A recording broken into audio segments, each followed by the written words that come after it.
बहुत ही सूक्ष्म विषय है। यदि ये कहा जाए कि परमात्मा की प्राप्ति तो सभी चाहते हैं तो बिल्कुल गलत है। इतने लोग बैठे हैं, परमात्मा की प्राप्ति किसे चाहिए? किसे प्रियालाल चाहिए? हृदय से देखो किसके अंदर चाह है, ऐसी चाह जिसमें कोई भी अन्य चाह ना हो। परमात्मा प्राप्ति की चाह तभी मानी जाती है जिसमें अन्य कोई चाह ना हो। और देख लो, अन्य चाह है इसलिए परमात्मा प्राप्ति की चाह नहीं मानी जाएगी, प्रबल चाह नहीं है। हम देखते हैं जिसको धन की चाह होती है वो धन के लिए कहीं भी दूर देश जाना पड़े, कुछ भी करना पड़े, सब कुछ, धूप कष्ट गाली सब सहने के लिए तैयार है। इसी प्रकार भगवत प्राप्ति की जब चाह होगी तो हर कष्ट सहने के लिए तुम तैयार हो जाओगे।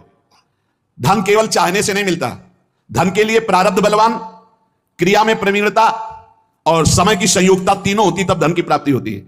लेकिन भगवान की प्राप्ति जड़ धन की तरह नहीं है, इसमें चाह प्रबल चाहिए। प्रबल चाह, खास बात है प्रबल चाह। ये जितनी साधनाएं लालसा पैदा करने के लिए है, आपकी चाह पैदा हो जाए। रुद्र सुश्रम राजन कृष्ण दर्शन लालसा, आपकी लालसा प्रकट हो जाए भगवत साक्षात्कार की।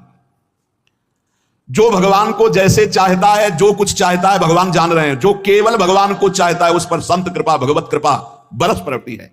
सत्य मानो, उसकी चाह कभी निष्फल नहीं होगी, उसे निश्चित भगवत प्राप्ति होगी। अमोघ है। भगवान की चाह से बिना ही प्रयत्न किए भक्त की चाह अपने आप पूर्ण हो जाएगी। इतना स्मरण रखना चाहिए कि भक्त की चाह होनी चाहिए भगवान से मिलने की।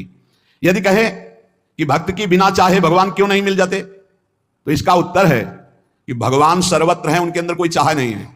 जब भक्त चाह करता है तो भगवान के हृदय में उससे मिलने की चाह पैदा हो जाती है। नहीं, सर्वत्र हैं, वो व्याप्त हैं, वो समरूप से विराजमान है। वो तुमसे मिलना तब चाहेंगे जब तुम मिलना चाहोगे, और जितना मिलना चाहते हो उतना हो। तुम स्त्री रूप में चाहते हो स्त्री रूप में वो हैं, धन रूप में चाहते हो धन रूप, जो चाहोगे वैसे हैं, आज भी तुम्हारे साथ है। और जब इन रूपों का त्याग करके भगवत रूप चाहोगे तो वही चाह आपको, जाकी रही भावना जैसी प्रभु मूर्ति देखी तीन तैसी। इस पर शंका होती है कि जब भक्त की चाह से ही भगवान में चाह होती है तो भगवान की कृपा की प्रधानता हुई कि भक्त की प्रयत्न की प्रधानता हुई। आप कहते हैं संत कृपा से भगवत प्राप्ति होती है, तो निर्णय आया कि भक्त की चाह से ही भगवान के हृदय में मिलन की चाह होती है। तो प्रधानता तो भक्त का प्रयत्न ही हुआ ना। बड़ा सुंदर विवेचन है। इसका उत्तर है कि भगवान को प्राप्त करने की इच्छा मात्र को प्रयत्न नहीं कहा जाता। क्यों? क्योंकि भगवान ने मनुष्य शरीर दिया, भगवान ने संत समागम दिया, संत समागम सुनकर के साधन मिला, साधन से आपके अंदर चाह पैदा हुई। ये सब कुछ भगवान की तरफ से आपको मिल रहा है, आप इसमें कहीं नहीं हैं।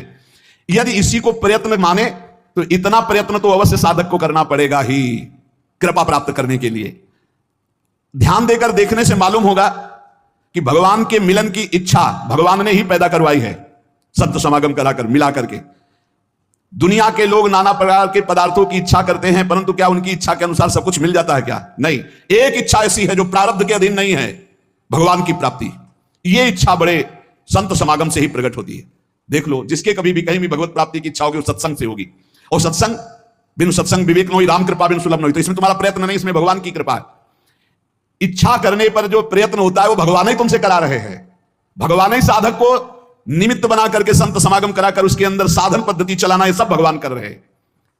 जैसे अर्जुन जी से कहा भगवान ने कि मेरे द्वारा ये सारे वीर मारे जा चुके हैं, तुम केवल निमित्त मात्र बन जाओ, ये मारे जा चुके हैं। ऐसे ही साधक शरणागत केवल निमित्त होता, करवाते सब भगवान है भगवत प्राप्ति तक।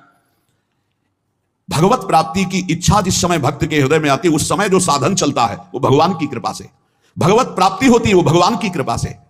इसलिए साधक में कभी अहंकार नहीं आता जो कृपा पात्र होता है। जैसे भगवान ने कृपा की, गुरु की शरण करवाई, तो भगवान कह रहे तद्विद्य प्रणिपातेन परिप्रश्नेन सेवया उपदेक्षन्ति ते ज्ञानम ज्ञानिनस् तत्त्वदर्शिना। अपने गुरुदेव के समीप जाओ, साष्टांग दंडवत करो, भली भांति सेवा करो, सेवक की भांति होकर निष्कपट भाव से फिर प्रश्न करो, तब वो तुम्हें जो ज्ञान देंगे तुम्हारे हृदय में वो तत्व ज्ञान प्रकाशित हो जाएगा। श्रुति भगवती कहती है उत्तिष्ठ जागृत प्राप्य वरान निबोधत क्षुरस्य धारा निशिता दुरत्यया दुर्गम पथस्तत् कवयो वदंती। श्रुति वेद कहते हैं उठो ऐ जीव, जागो और महान पुरुषों की खोज करो और महापुरुषों के समीप जाकर उनके चरणों की वंदना सेवा करके उनसे ज्ञान प्राप्त करो। ये मार्ग छुरे की धारा के समान, गिरते हुए देर नहीं लगती, केवल उनकी आज्ञा पर चलना नहीं गिर जाओगे। छुरे की धारा बहुत पतला मार्ग, क्षुरस्य धारा निशिता दुरत्यया दुर्गम पथस्तत् कवयो वदंती। ये छुरे की धार के समान ये ज्ञान का मार्ग भगवत मार्ग है। जैसा ज्ञानी गुरुदेव कह रहे हैं ठीक वैसे ही मार्ग पे चलोगे, कभी गिरोगे नहीं। भगवत प्राप्ति में अपना पुरुषार्थ मानने के कारण अहंकार रूपी दोष आ जाता है, और अहंकार दोष उत्पन्न होने के कारण कभी भी भगवत प्राप्ति नहीं होती। वो भीषण संकटों में फंसता चला जाता है, काम क्रोध लोभ मोह मद मत्सर अहंकार। जो साधक भगवत प्राप्ति के मार्ग में अपना बल रखता है भ्रष्ट हो जाएगा। अहंकार के नाश के लिए फिर भगवान विपत्ति, संकट, बड़ी बड़ी अपमानजनक वृत्तियां भेजते हैं उसके सामने। अब देख, ये भगवान की विशेष कृपा साधक के ऊपर होती है कि जब वो गर्व करता है तो भगवान उसके सामने विपत्ति, संकट और अपमान भेजते हैं। केनोपनिषद में एक कथा आती है कि देवराजेंद्र दैत्यों से विजय प्राप्त करके बड़ा उत्साह, नाच गाना मना रहे थे और सब गरज रहे थे देवता। भगवान ने देखा कि मेरे बल से बलवान होकर के ये विजय प्राप्त किए और अहंकार स्वयं कर रहे। केनोपनिषद में है ये कथा। तो भगवान एक विशाल यक्ष के रूप में प्रकट होते हैं। सभा में नृत्यगान हो रहा था दूर से, इतना विशाल आकर्षणकारी रूप। देवराजेंद्र ने कहा कौन सभा में जाके परिचय लाएगा, ये कौन बहुत दूर बलवान खड़ा है। भगवान अग्निदेव सामने गए और कहा मैं परिचय लेके आता हूं। सामने गए, कहा तुम यक्ष कौन हो, ऐसा यक्ष तो हमने कभी नहीं देखा। तो उनका पहले परिचय बताओ, तो तुम परिचय जानने आए हो हमारा, तुम कौन हो। तो उनका मेरा परिचय तुम जानते ही होगे, मुझे अग्नि देवता कहते हैं, मैं अपार बलशाली हूं। अच्छा क्या कर सकते हो तुम, पूरे त्रिभुवन को सूखे उपले की तरह भस्म कर सकता हूं। अच्छा ऐसा, एक तिनका डाला और कहा भस्म करके दिखाओ। पूरी ताकत लगा दी, दाहिका शक्ति भगवान ने खींच ली तो अग्निदेव जला ही नहीं पाए, सर नीचा किया और चले गए। देवराजेंद्र ने पूछा कौन, बोले असमर्थ हूं मैं उनके परिचय को जानने का। भगवान वायुदेव, उन्होंने कहा भगवान मैं अभी गए, कौन हो तुम। भगवान यक्ष स्वरूप में थे, उन्होंने कहा तुम कौन हो जो परिचय जानने आए हो, बहुत बलवान लगते हो। बोले हाँ मैं महाबल हूं, समस्त प्राणियों का पोषण करता हूं, अनंत ब्रह्मांडों को तिनके की तरह उड़ा सकता हूं। अच्छा ये तिनका है, इसको उड़ा दो। पूरी ताकत लगा दी, वायु देवता तिनका भी नहीं उड़ा पाए। देवराजेंद्र के पास गए, बोले असमर्थ हूं मैं, किसी भी देवता की कोई सामर्थ्य नहीं। जब देवराज उठे तो अंतर ध्यान हो गया यक्ष भगवान, और वहां भगवती अंबा त्रिपुर सुंदरी प्रकट हुई, ज्ञान समुद्र। और उन्होंने कहा तुम्हारा इतना गर्व बढ़ा हुआ कि तुम संभाषण भी नहीं कर सकते थे। वो साक्षात श्री भगवान थे, समझ पाए तुम्हारे देवताओं में तुम में कोई सामर्थ्य नहीं, भगवान की सामर्थ्य थे, तुम सामर्थ्यवान होकर विजय प्राप्त की हो, इसलिए गर्व मत करो, तुम में कोई सामर्थ्य नहीं है। ऐसा अंबाजी ने उपदेश किया। इसलिए साधक में जो परमार्थ की सामर्थ्य आती है वो भगवत प्रदत्त आती है। वो जो प्रयत्न आता है साधना में वो भगवान की कृपा से आता है। अगर अहंकार कर ले तो विघ्न पड़ जाएगा साधना में। और जब भगवान देखते हैं कि साधक को अहंकार हुआ तो उसकी पिटाई करवाते हैं, काम क्रोध लोभ मोह मद मत्सर को छूट दे दी, देख फिर वो पुकारता है हाथ त्राहिमाम प्रभु बचाओ, तो फिर भगवान आकर के उसे बचा लेते हैं। और जब उसको पता चल जाता मैं असमर्थ हूं, तब सुंदर साधना दे देते हैं और चढ़ाई में चढ़ जाता है। इसलिए भगवान की शरण में रह करके भगवत बल से साधना भगवत प्राप्ति की हो रही, किंचन मात्र कोई साधक अभिमान न करे। भगवत कृपा से ही संत संग मिला, भगवत कृपा से साधना का मार्ग मिला, भगवत कृपा से साधना हो रही, भगवत कृपा से भगवत प्राप्ति हो जाएगी। आप थोड़ा भी अहंकार करके इधर उधर विचलित ना हो। भगवान का एक व्रत है, सक्रदेव प्रपन्नाय तवास्मीति च याचते अभयम सर्वभूतेभ्यो ददामि तद व्रतम मम। एक बार जो मेरी शरण में आकर कह देता है हे नाथ मैं आपका हूं, मैं उसे स्वीकार कर लेता हूं और समस्त भूतों से अभय कर देता हूं, ये मेरा व्रत है, ये मेरा प्रण है। फिर ये मनुष्य भगवान की शरण में आकर अपना कल्याण क्यों नहीं चाहता जब भगवान ऐसा कह रहे। दया सागर भगवान जीवों पर इतनी अपार दया किए हुए हैं कि कोई उसकी सीमा नहीं है। तो क्या दया किए, क्या दे देते हैं। घंटों के ऑक्सीजन का पैसा लगाओ, देखो जब अस्पताल में ऑक्सीजन लगता है ना, फिर घंटों का पैसा लगता है, यहां पूरा जीवन हो जा रहा है ऑक्सीजन लेते, कितनी फीस दे रहे हो भगवान को।